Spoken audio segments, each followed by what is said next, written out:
Manager's office. Yes, there is actually a bill that was introduced in the House. There has been multiple years, but another one was introduced this year to allow counties to be able to publish on a website instead of just publishing it in the newspaper. The bill did not get a hearing, and I don't believe it was a blessed bill. I don't have that verified, but I can confirm that.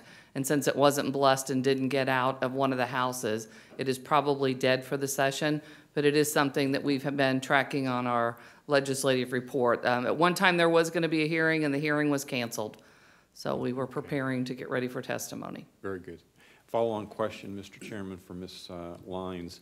Ms. Lyons, I appreciate your briefing sheet, but it's my understanding that there's at least one other publication that is fairly widely used for these kind of notices, and I think it's is it the Legal Register? No. Legal Record. Legal Record, excuse me. Why did they not, were they contacted? Why did they not submit a bid? I mean, it seems to be popular with a lot of governments, but they're not present here. So any feedback on that would be appreciated. To my knowledge, they were not directly contacted for this bid. However, the bid is available on our website as well as published in the paper for anyone in the public to research and to look for new business. So we did not attempt to reach out to them, and we wouldn't know if it would be more or less expensive or whether or not they would qualify. Evidently they do, because others have do use them. They meet the legal requirements. Okay. Yes. Yeah. And in the past, we have they have contacted us, and we have had discussions with them in the past. They did not put in this time. Okay. Thank you. I think in that regard, the issue is there is the legal community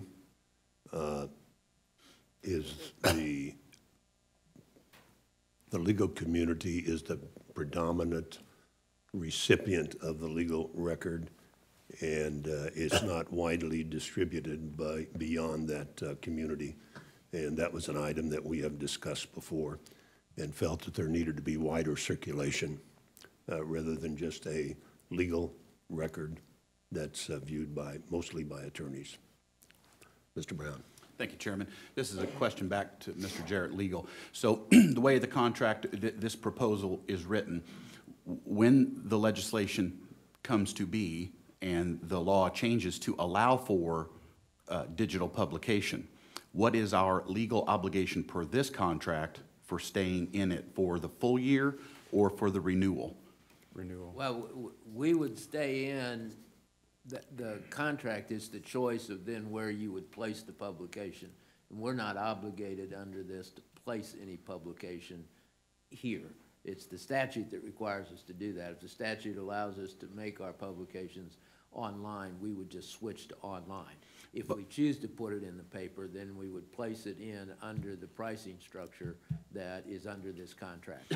But they can't compel us to put anything in it. So my question, though, is that with a contract in place for 1 year, should this change this session and become law on July 1, what is our legal obligation to continue publishing for the balance of the year? Is the contract hard and fast for 1 year with no escape clause? Or this contract, is it lock us in for the 1 year term without exception? Well, we could get out, but we probably would not want to. The 1 year term would say we can publish there at certain cost. They cannot compel us to publish there. So we would just stay in and then not renew at the end. But we would probably want the option in the eventuality that for some reason we wanted it in print media. This would allow us that option. This issue has been before the legislature for I don't know how many years. Pardon? Many years. Many years. So I don't anticipate there will be a different decision made in this session in regards to the requirement that there be a press publication. It's just not going to happen. Mr. Ashcraft. Mr. Chairman, unfortunately, what you said is probably true. The challenge I have, though, is it used to be that the newspaper industry said never argue with the man that buys their ink by the barrel.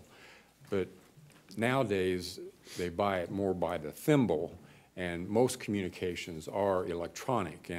And I understand your argument in terms of the Star and more general distribution for those announcements, but I would suggest that the Star no longer meets the same expected criteria of mass general distribution and consumption by vendors as well as citizens, because we've talked about any number of times best practices of how we distribute information, reach out to vendors, potential vendors, as well as historical vendors, and get their responses. And that's why when I see this briefing sheet, when there is a third vendor out there that may be just as competitive, if not more so, I hesitate to be supportive of this. I mean, I understand the Star is, their current bid is less than the Gardner News, but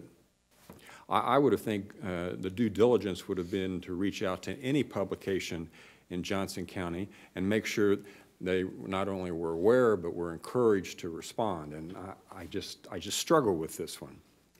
Okay, any other questions? Mr. Klicka?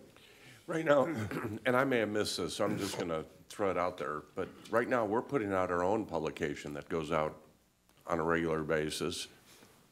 Is there any way that that can count as meeting the requirements of the state? Only if you want to publish it every week. No. Yeah. No. No. Don't give him any ideas, Counselor. Question is it cheaper to do it every week versus than what this is being proposed? Good question, Ms. Fass. Can you say a little bit about your, you know, for Johnson County, your readership? I mean, I've heard several times that Johnson County has the highest readership in the metro area, also compared to your digital. I know the legal record, being on city council, no one knows the legal record. I mean, that has come up to numerous cities that they want to go to the Kansas City Star because that you reach more than the legal record.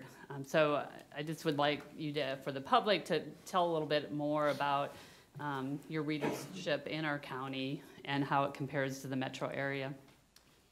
Well, Olathe News is the publication that the Legals are actually been bid to run in. And it is a section that is distributed in Johnson County only. It does not go to the Kansas City or other counties. And it is definitely hitting one of the highest percents of paid subscribers. And that's where you get into this periodical class mailing. We have to prove that Olathe News is not only a newspaper, but it is a certain amount of news inside that newspaper, and it's readily available for subscribers with specific record-keeping requirements.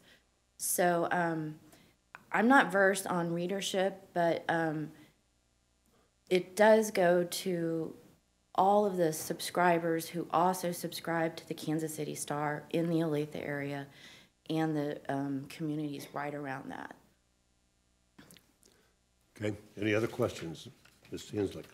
I just had a question. You mentioned that these announcements from the county go in the Olathe News, but I've also seen them, as someone who does get the daily paper delivered, I've seen them in the regular Kansas City Star. Is there a difference when they're published in one or the other, or both? I would think if it was in the Kansas City Star, it would be a special circumstance, possibly a missed deadline or something of that nature.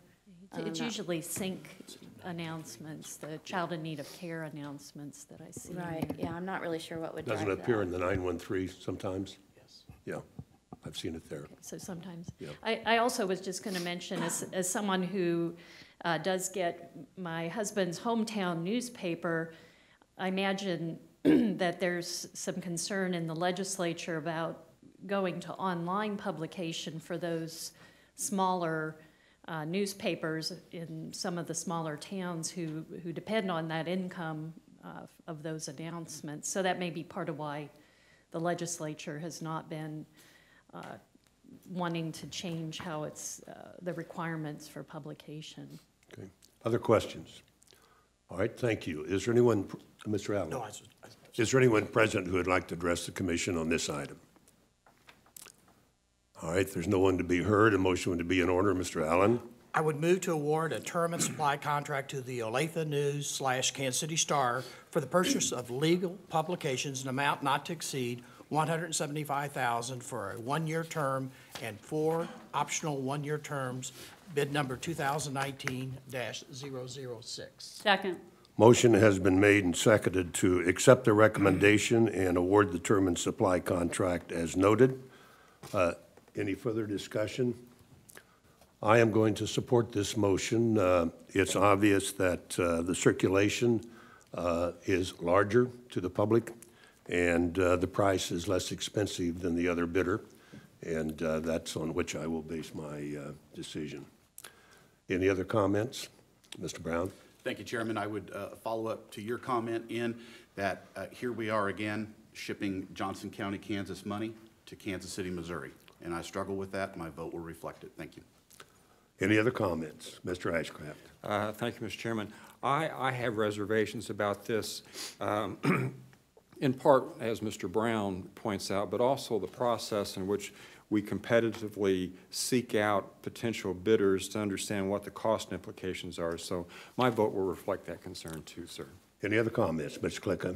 Mr. Chairman, on a number of things where the state mandates what we do, and they're not willing to make the adjustments based on changing markets and demographics, I can't support this just out of pure principle. And I realize, you know, the counselor will say this is all right and great and whatever, but my vote will reflect that we need to get on this thing to move it to digital as aggressively as possible. So, Well, I would suggest that you spend the rest of the days before the legislature arguing that. well, Mr. Chairman, I've actually been doing some And I of have too. Well, we all have over the years. Yeah. We all have. So anyway, all right. Any other comments? If not, clerk, please call the roll. Commissioner Fast. Aye. Commissioner Allen. Aye. Commissioner Klicka. No. Commissioner Hanslick. Yes. Commissioner Ashcraft. No. Commissioner Brown. No. And Chairman Eilert. Aye. Motion carried. Thank you all very much. Next item. Item number 10, resolution number 009-19. Consider adopting the resolution to authorize the acquisition and upgrade of communications equipment for the Sheriff's Office radio replacement project in an amount not to exceed $2,994,600 and authorizing the issuance of general obligation bonds of Johnson County, Kansas to finance the costs of the same. Staff. Good morning, Nate Bloom with the Budget Office. This is a home rule resolution just stating our intent to issue GO bonds for the Sheriff's radio replacement project that was approved last week. The resolution does two things. One, it notifies the state of our intent to issue the bonds for the project, and two, it allows us to reimburse the general fund per IRS rules. Okay, I'll stand with questions? Mr. Ashcraft. Thank you, Mr. Chairman. Mr. Bloom, just to clarify, the term of these bonds will be less than the anticipated life cycle of this equipment, because the concern is equipment does fail at different rates, and if we have equipment failures before the 10-year life cycle, then we'll continue to pay for that equipment and with interest, even though it's not used or can't be used? Per our policy, you are correct. The assets will exceed the term of the bonds, life cycle of the assets. Typically, we debt IT at 10 years, but that's the max. So we will be looking at, anywhere from 5 to 10.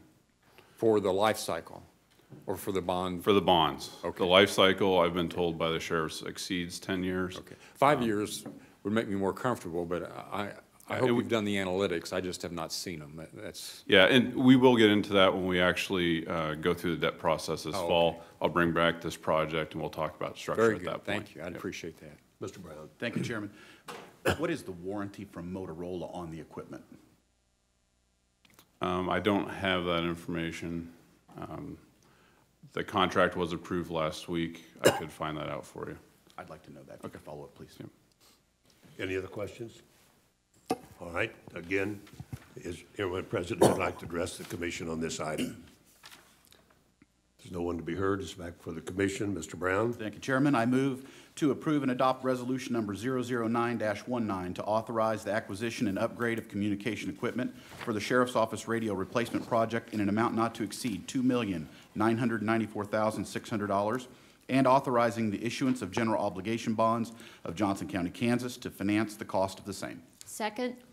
Motion's made and seconded to approve the resolution and the issuance of the bonds for the equipment as noted. Any further comments? There being none, clerk, please call the roll. Commissioner Fast. Aye. Commissioner Allen. Aye. Commissioner Clucka. Aye. Commissioner Hanslick. Aye. Commissioner Ashcraft. Yes. Commissioner Brown. Aye. And Chairman Eilert. Aye. Motion carried. Next item. Item number 11, consider approving the implementation of transit service and route adjustments recommended by the recently completed Comprehensive Operations Analysis, COA. Josh. Chairman, Commissioners, good morning. Josh Powers, Business Liaison. This item pertains to the initial recommendations of the Comprehensive Operations Analysis for Transit Service.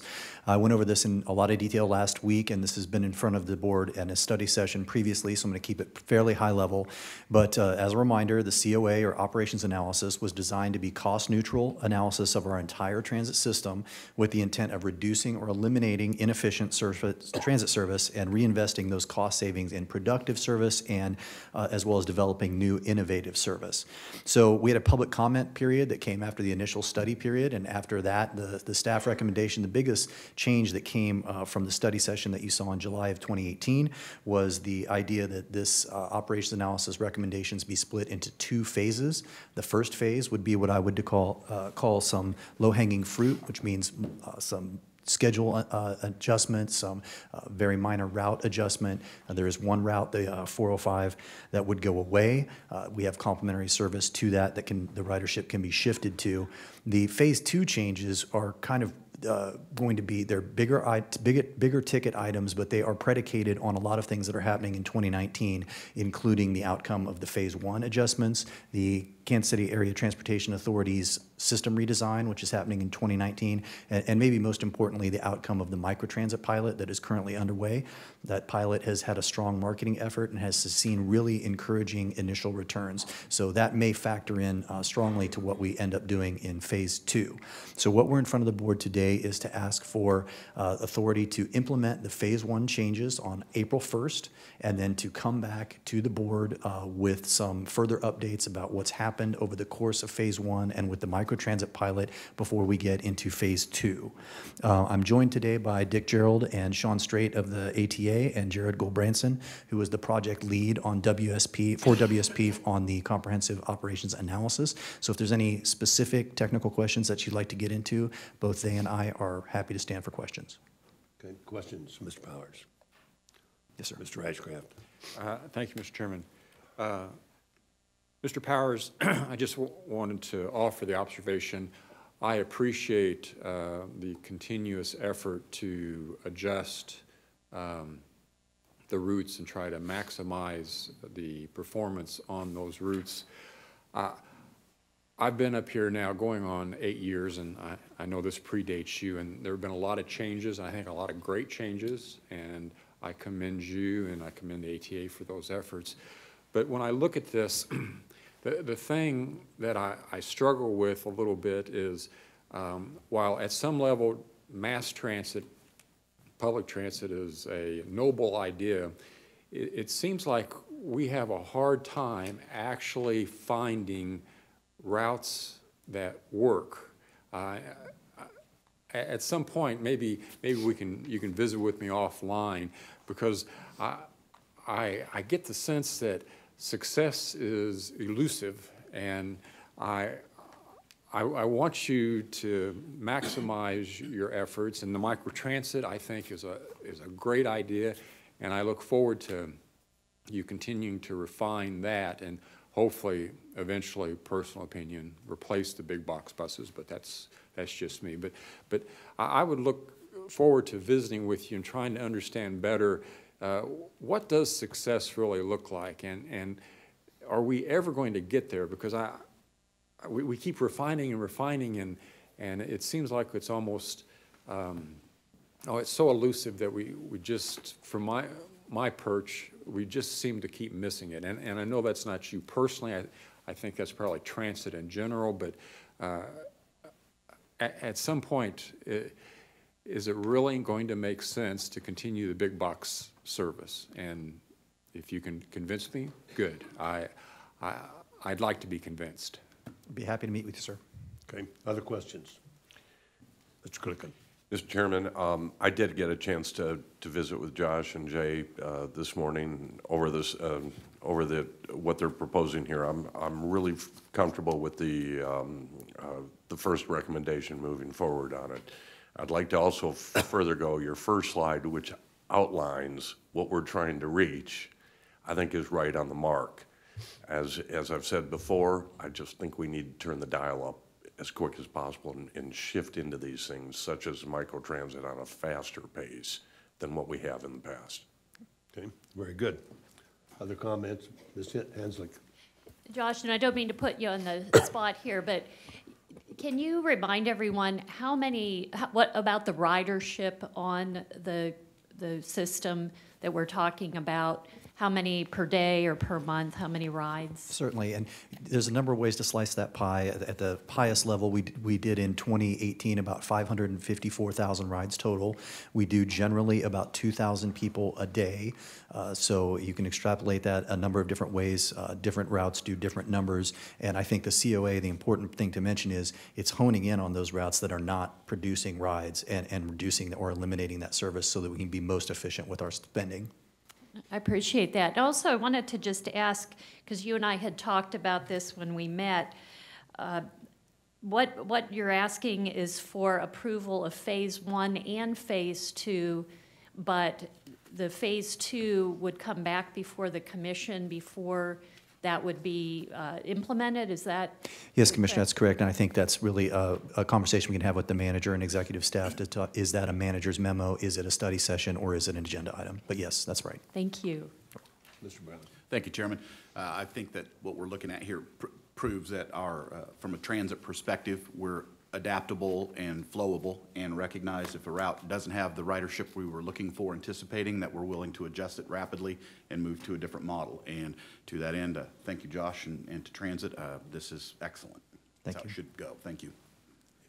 You know, as long as I can remember, public transit in Johnson County has been a challenge. Yeah. And I don't think that's unusual in suburban counties or those who have traditionally been suburban counties.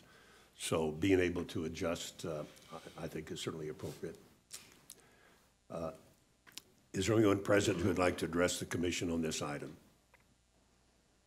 If not, the motion is in order. Mr. Allen? I'd move that the board approve the implementation of the recommended transit service adjustments as identified in the comprehensive operation analysis. Mr. Chairman, can I get a clarification? It's dealing with recommendation number 1, correct? We're not ready to move on number 2 yet. Josh, can you give us clarification? Explain that, Josh. Yes, so we are asking today, as you say, Commissioner, for Phase 1 with the explicit understanding that we would be back before the BOCC in some form or fashion before Phase 2 were implemented, so that you were privy to all updates and clear on how it evolved over time. Mr. Allen, could you amend your motion, just Yes, say I'll be glad Phase 1 to. recommendations, and just, I don't want anyone to get mixed thoughts as we go down the line. I'd move that the board approve the implementation of the recommended transit service adjustment as identified in the comprehensive operation analysis. This would approve Phase 1, and Phase 2 would come back before the board. Second. Motion has been made and seconded. Any other comments? If not, clerk, please call the roll. Commissioner Fast. Aye. Commissioner Allen. Aye. Commissioner Klicka. Aye. Commissioner Hanslick. Aye. Commissioner Ashcraft. Yes. Commissioner Brown. Aye. And Chairman Eilert. Aye. Motion carried. Are there any other items to consider? No, sir. All right, moving to reports and communications, Ms. Postoke Ferguson. Good morning, Chairman and Commissioners. We have 2 reports for you today. The first one is Brian Thomas, our Interim Chief Information Officer. we had committed to coming back and reporting every 3 to 4 months on progress to some initiatives that you set us out for last year. So with that, I'm going to have Brian come forward and update you with the slides. Good morning, Chairman, Commissioners. Brian Thomas, Interim Director and CIO for Department of Technology Innovation. Just a little backdrop and history from last year. If you recall, the board approved a technology plan that included centralized IT purchasing for standardization, improved security, and lower support costs. Instead of a decentralized IT model across the county, we've consolidated for improved visibility and coordination of IT support. We've also developed new IT policy and procedures to set technology standards and good governance in the county. And lastly, part of that action last April was to mature the county's security posture. We are going to be doing an IT risk assessment on an ongoing basis. You probably remember the building block slide that was presented last year as well. And these are the building blocks to efficient and effective IT service delivery with the foundational IT policies and procedures. Just to jump a little further deep into the centralized IT purchasing process, I'll break it down. We developed two committees. One was a purchasing development team and also a technology architecture committee. The purchasing development team, their role is really to develop the centralized purchasing process and provide oversight for that process as well. We collaborated with the Parks, Library, Gyms, DTI, and TFM to get this work started. Currently, the plan is complete for initial implementation, and we are finalizing that process for coordinating bulk purchases and the IT asset management. We've also established metrics, and I'll share a few of those right now. Those are estimated cost savings achieved, percent of IT assets purchased centrally, number of departments with established IT inventory, and accurate count of all IT assets across the county. So going into the Technology Architecture Committee, again, it's a collaborative approach, and we've included the current IT shops across the county, which is Parks, Library, Gyms, DTI, and also EMC and wastewater. We've established, in that committee, they've established the IT standards replacement cycle for PCs and laptops, which is currently at 4 years. And they are right now finalizing the exception process for devices being approved through this process. Going a little further in the centralized IT purchasing process, we are currently communicating and training with departments across the county. We've scheduled bulk orders for 2019. We've also established a process for receiving and imaging these devices. In fact, we have an existing warehouse down the street that we're utilizing to streamline this process. Around asset management, we do have our database developed now. Our inventory audit is being completed today and across the county, and our surplus process is still in development for the e-waste. I wanted to highlight some successes with the initial pilot that we ran for the centralized purchasing process last fall. Those initial orders saved the county over $90,000. For 2019, again, the plan for phase one is desktops, laptops, monitors, and tablets. We're going to be breaking those orders out quarterly, and so far our first quarter order saved the county $120,000.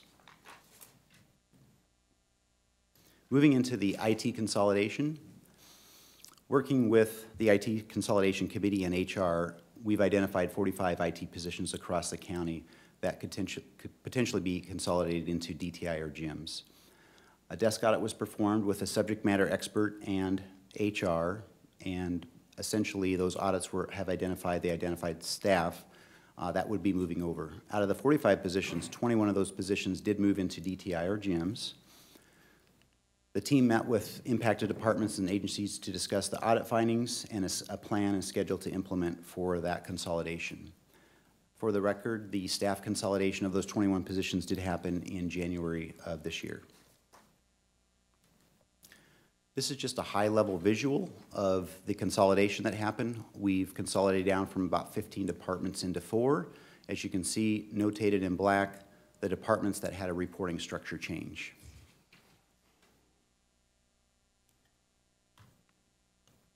So what's next? While the IT consolidation, for the most part, is completed, we want to make sure we do an ongoing analysis of our customers' needs. And also, DTI continues to evaluate the way the department does and delivers technology across the county. And I'd like to highlight a couple things around measures of success that we track around this particular consolidation. Specifically, the business impact analysis that we'll be doing with the consolidated departments, and also our newly established service level agreements with these departments. Lastly, let's talk about the IT policies and procedures that were approved back in October of 2018. This is the county's first time ever that we approved a countywide IT policy, so thank you for that. Additionally, we'll be starting our IT risk assessments second quarter of this year. I'll leave you a last slide here showing the evolved but current state of our comprehensive IT service delivery model, and I will stand for questions. Questions? Mr. Allen? Yes, on page 8, there is a recommendation maybe for 45 positions to be reallocated, and you only ended up with 21. Yes, I can answer that. So out of the 45 positions, again, 21 were truly doing IT work. The other 24 staff were not doing essentially true IT work, so they will go back to those departments and continue to perform those functions. Thank you. Mr. Ashcraft? Thank you, Mr. Chairman. Mr. Allen, good question. I had the same thought. I appreciate that. But Mr. Thomas, are all of the IT functions that currently are funded by or are the responsibility of this board included in your consolidation, risk analysis, oversight?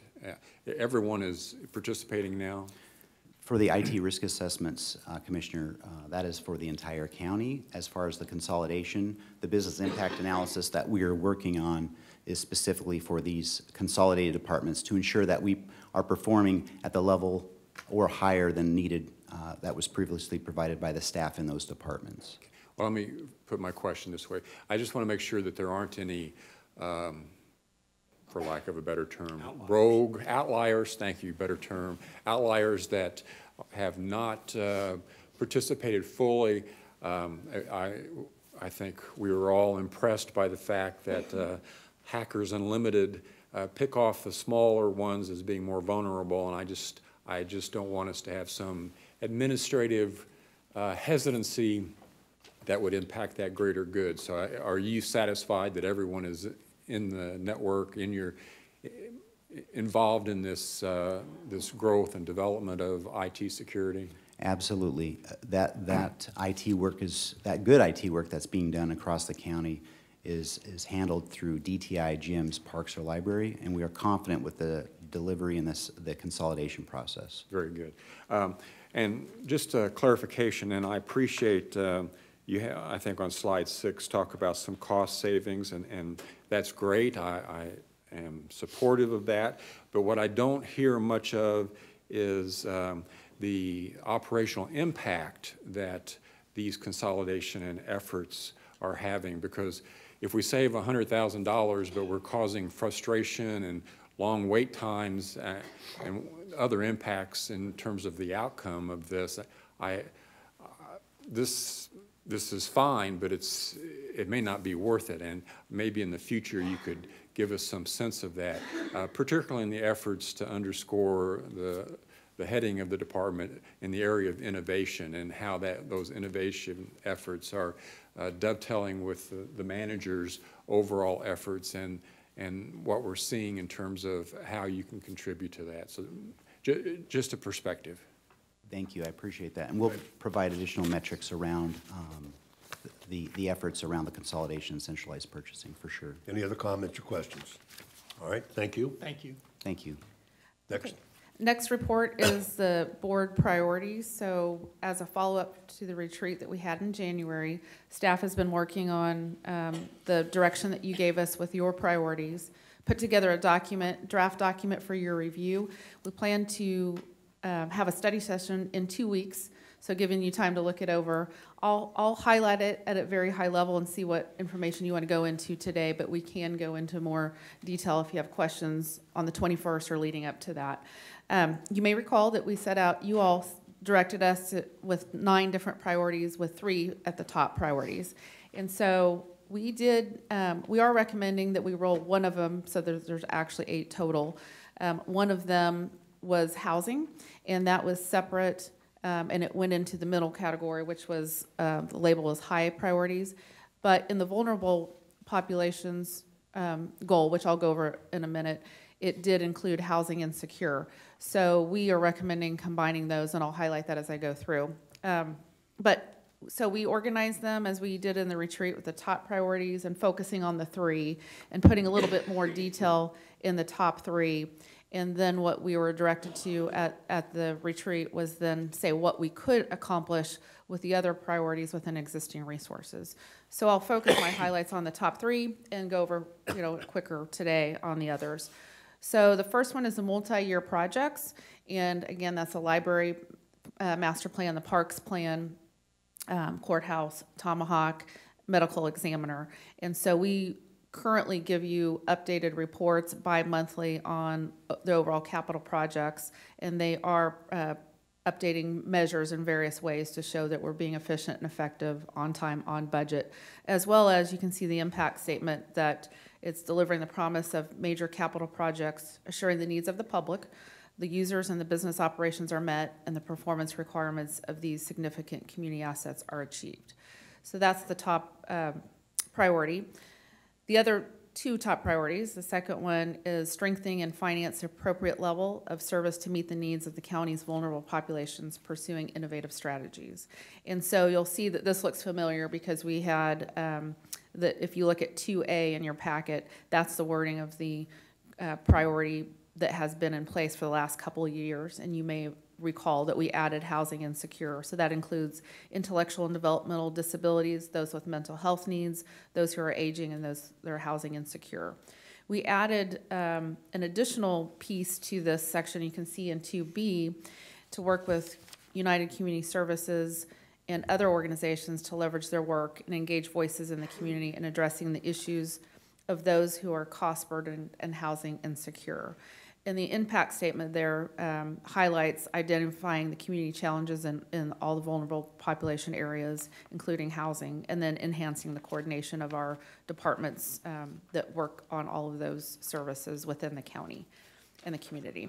So, and then the third top priority is transit, and Josh did a good job of in the direction that you gave transit during the action item today, covered a lot of the things that are in this section. Identifying opportunities for public-private partnerships for alternate service delivery that contribute to financial sustainability. And that, again, is looking at those types of delivery systems to enhance or supplement or replace a portion of our buses. Explore shared funding opportunities for job access across jurisdictional boundaries. And then the last one is one that you guys talked about earlier, is how are we doing on the new services that we've added? And as part of that analysis, whether it's along Metcalf that we added over the last couple of years, evening service, vouchers, the comprehensive service analysis phase 2 that we talked about earlier, how are we tracking on those? And do we need to make adjustments or continue that new service? So reporting back on those.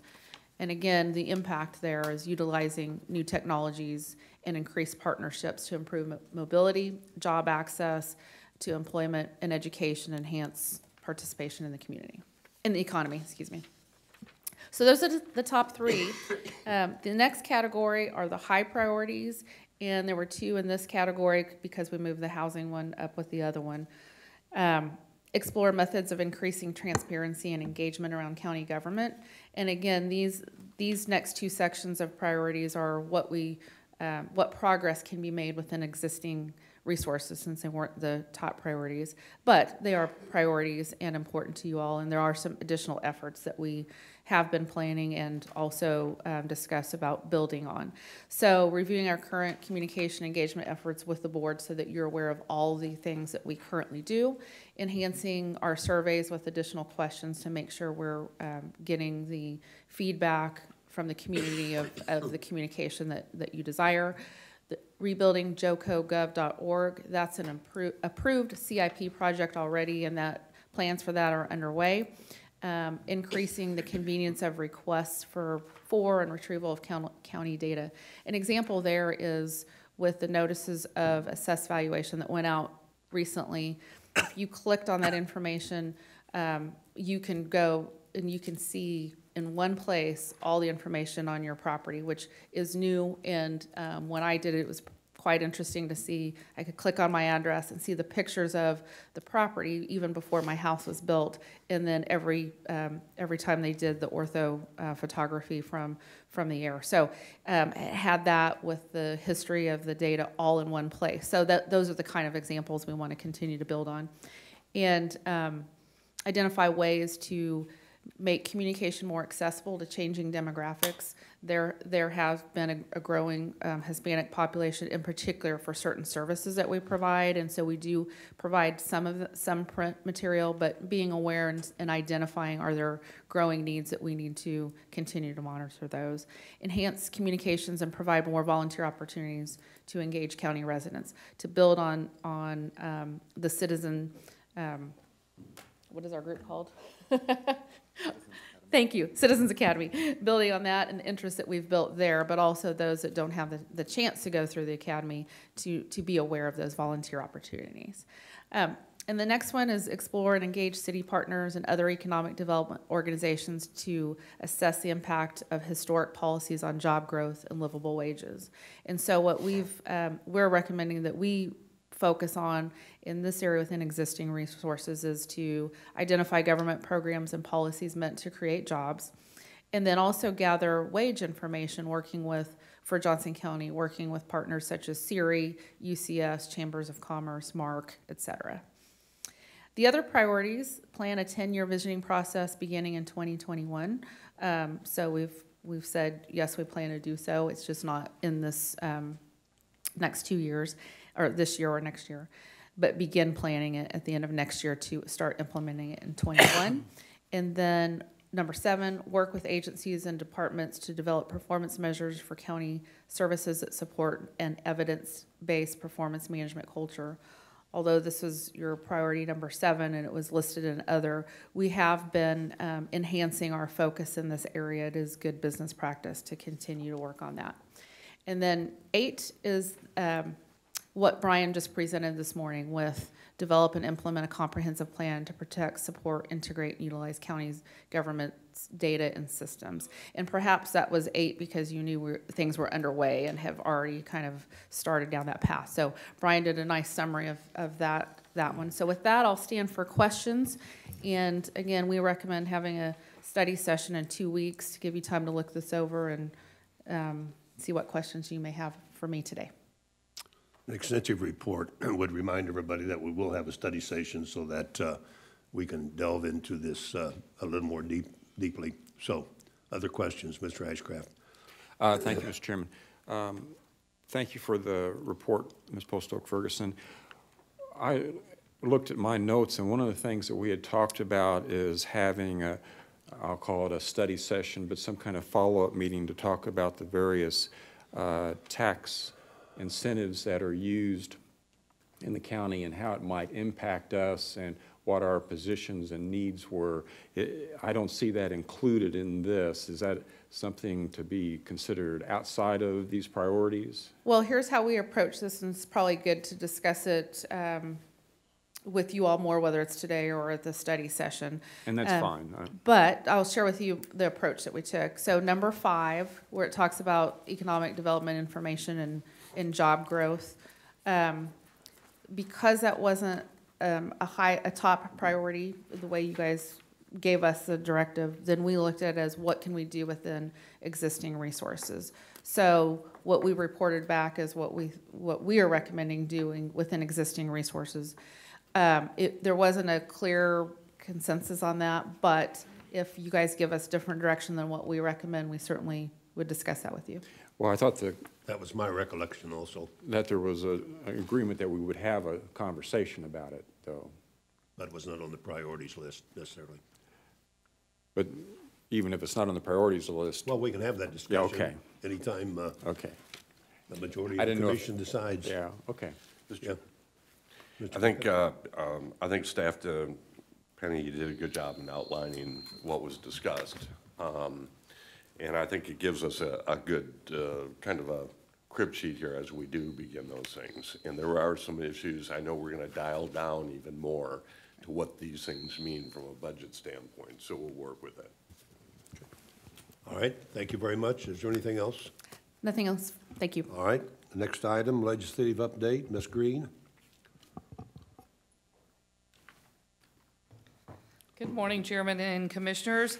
First thing I'm going to report on is the House Bill 2237, which is in regards to not publicizing in newspapers but online. That bill was not blessed, so it will not be getting additional hearing unless it's melded into another bill with a gut and go or something later in the session. But we don't anticipate that probably happening, but we can have further discussions about it even after the session is and how we want to prepare for next year. We can keep that on our legislative agenda, however. We will.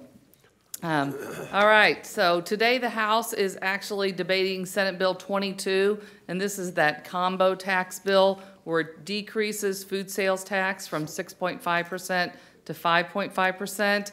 Beginning in October, it decouples Kansas from the federal government tax deductions that changed this past year, and then it would collect tax on use or remote sales of people that sell things more than $100,000. So we are keeping an eye on that because that's got a couple of things in there that we wanted to see accomplished this year. The next thing in regards to the Senate today, they are actually voting on some of the secretaries. So Secretary with Department of Health and Environment, Lee Norman, Secretary with Department of Transportation, Julie Lorenz, and then Department of Commerce, David Tolan. So they are going to probably be up. In regards to some committee work going on, the House Tax is going to have a hearing, or they did have a hearing yesterday on Senate Bill 2345. And this was a bill that, actually, that's House Bill 2345, that the League introduced. And it's a 7-year look back on the tax lid. So I think I talked a little bit about this last week, that if you, they are making comments that communities are not lowering their mill as much as they can because they're concerned of future years out.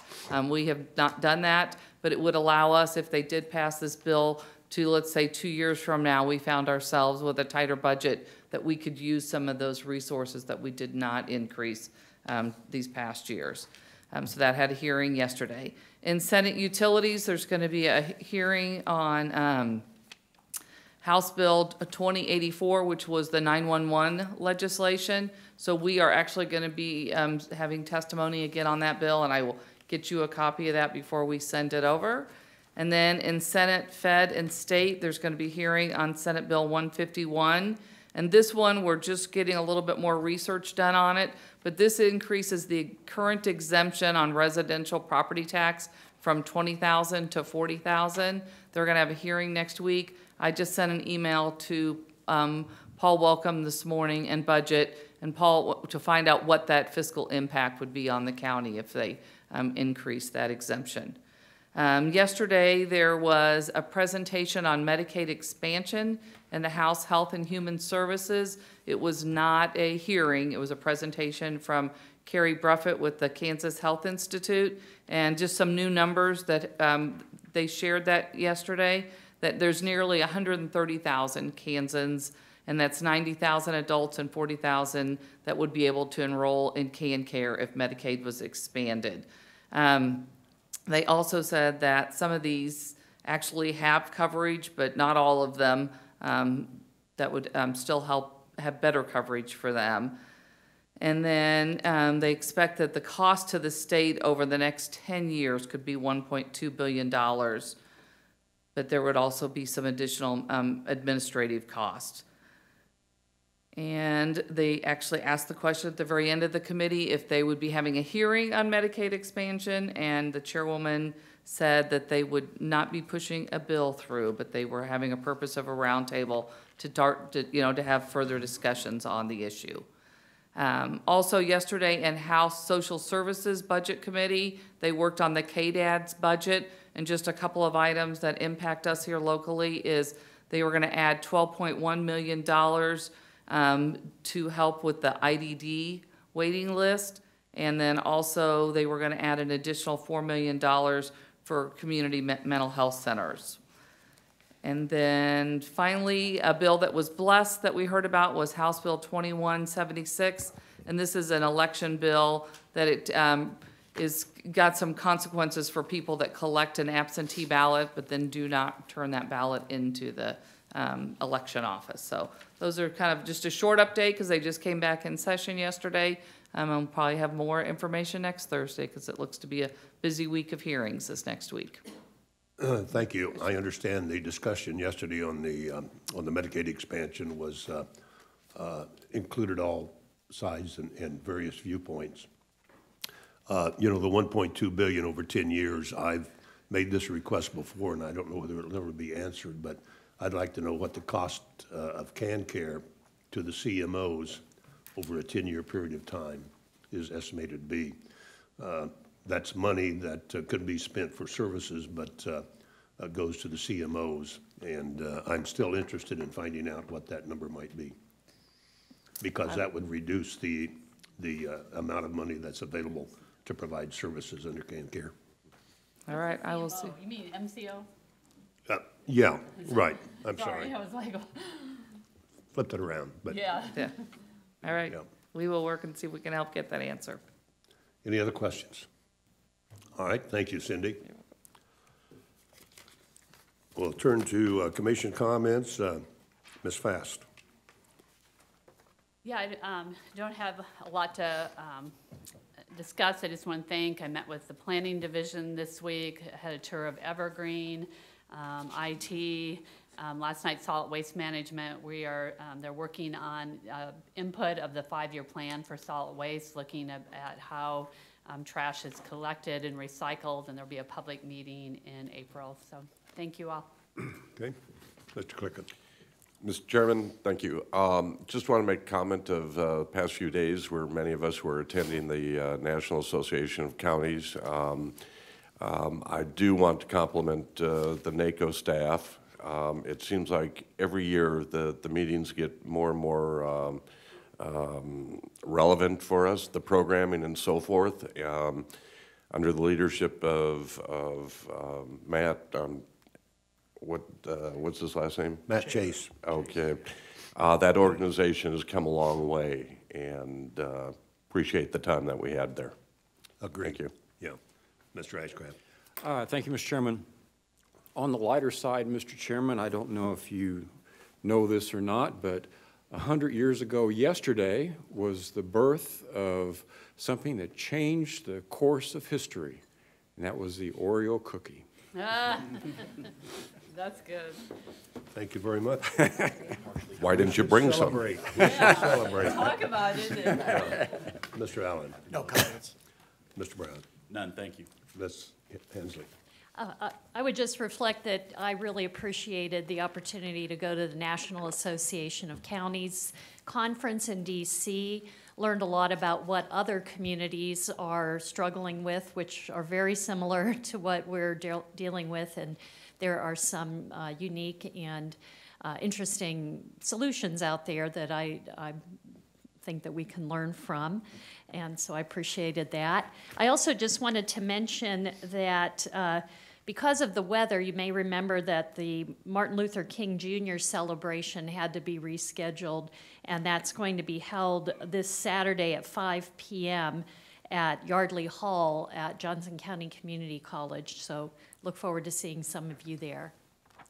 Okay, thank you. Just a reminder, March 11, Monday, we do have a vote canvass, and that'll be at 9 a.m. at the election office. If you are unable to attend, please let the clerk know so that stand-ins can be secured. I would like to say that I probably won't be attending because it is my ward, and I feel like it's best that I'm not there. Okay, all right, so noted. With that, our agenda is completed. We are adjourned. We'll take a short break, come back for agenda review for next week's business session. Thank you. Thank you, Mr. Chair. Yeah, it's my old seat.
At this time, we'll call to order the Board of County Commissioners for the purpose of agenda review. Will the clerk please call the roll? Commissioner Fast? She's in the building. She's in the building. Commissioner Allen? Here. Commissioner Klicka is in the building. Commissioner Hanslick? Here? Commissioner Ashcraft? Here. Commissioner Brown? Here. And Chairman Eilert. Here. We do have a quorum present. Would the clerk please read the proposed consent agenda items? Item number 1, consider reappointing A.J. Lang as the 6th District Representative to the Board of Zoning Appeals through May 5th, 2021. Item number 2, consider reappointing Darren Schaefer as the 6th District Representative to the Southwest Consolidated Zoning Board through March 13th, 2022. Item number 3, consider reappointing Kathleen Wellnauer as the 6th District Representative to the Northwest Consolidated Zoning Board through January 7th, 2022. Item number 4, consider appointing Melissa Morris as the 6th District Representative to the Northwest Consolidated Zoning Board through January 7th, 2021. Item number 5, consider ratifying the Chairman's reappointment of Michael L. Seitz and Marilyn Scaff to the Mental Health Center Advisory Board through February 6, 2022. Item number 6, consider ratifying the Chairman's appointment of Ken Whiteside to the Mental Health Center Advisory Board through February 6, 2020. Item number 7, consider ratifying the Chairman's appointment of Mike Walrod to the Mental Health Center Advisory Board through February 6, 2021. Item number 8, consider ratifying the Chairman's appointment of Ann Timmons to the Mental Health Center Advisory Board through February 6, 2022. Item number 9, consider ratifying the Chairman's reappointment of David P. Elliott to the Contractor Licensing Review Board through January 17, 2023. And item number 10, consider ratifying the Chairman's reappointments of Annabeth Serball and Ken Sissom to the Criminal Justice Advisory Council through October 2nd, 2020. Any questions on the proposed consent agenda? If not, we'll stand as presented. Moving to the proposed action agenda. Item number 11, consider approving the February 21st, 2019 business session minutes. Commissioner Fast and Commissioner Ashcraft were absent. All right, that'll remain on action. Next item. Item number 12, resolution number WD 19-008. Conduct a public hearing and consider authorizing funds for Johnson County wastewater facility improvement projects in an amount not to exceed $3,930,000. Ms. McCarrick. Good morning, Chairman and Commissioners. Susan Picaric with Wastewater. This briefing sheet includes multiple projects. These are briefing sheets that we bring to the board from time to time. Projects are generally routine in nature. I'll run through each of the requests here, and I'll be happy to answer any questions you have. The first part of the request is for treatment and pumping asset renewal. The amount of request is $2,270,000. And these are projects that we've identified through our asset management program, where we have assets that are in need of either renewal due to their condition or their reliability, or perhaps their risk of failure due to safety concerns. Projects may include evaluations, design, or construction. And the engineering services will be provided by consultants that we've selected under the term and supply asset renewal request for proposal process, and construction will be provided by existing term and supply contracts or they'll be procured using the county's purchasing procedures. The second request is for Middle Basin FOG, which is fats, oils, and grease system improvements. The amount of this request is for $120,000. In April of 2016, the board authorized $148,000 for some fog mixing improvements at our Middle Basin facility. Soon after that was authorized, one of the digesters had an upset, and so we put that project on hold until we could fully evaluate the cause of the upset and identify solutions moving forward. So we've completed that analysis, and moving forward, we identified some additional improvements to be made to the fog mixing system that are beyond that initial scope. And so this request is for additional scope items that will be included with the design and bidding of that project. The next request is for electrical system improvements. There's a project that's currently under design for electrical system improvements that the board previously authorized. This request is for $155,000. As they were going through their design, they identified some additional critical assets that should be included in the project. And that's what this request is for. The next request for digester operational assistance. Since we have several projects that are underway to improve the fog mixing system and digester operation, we had utilized Black & Veatch to help us maximize the operation of that system. With the multiple projects that are currently underway, we want to continue with that coordination and through the startup of these projects. Lastly, we have a request for $1,275,000, and that's for construction funding for projects that will be executed through that facilities repair and improvements term and supply contract. These are those smaller asset renewal projects that we want to execute more quickly as opposed to holding them, potentially accepting risk of failure, holding them till we have a larger project. So the total request for this briefing sheet is $3,930,000. All of these projects were included in our capital program that we presented to the board in May of last year. Well, this item requires a public hearing, so it will remain on action. Are there questions at this time? Mr. Ashcraft? Thank you, Mr. Chairman. Ms. McCarrick, thank you for your report. I've got several questions. Maybe we could meet before next week, but two quick ones if I could. On the second item, the DLSMBWW, whatever all that is that any way related to the impact that fatbergs have on the system, or is this something separate? It is indirectly related to that. So at this facility, we provide a disposal point for grease, for fat soils and grease, or fatbergs, as you'll see them referred to in the news.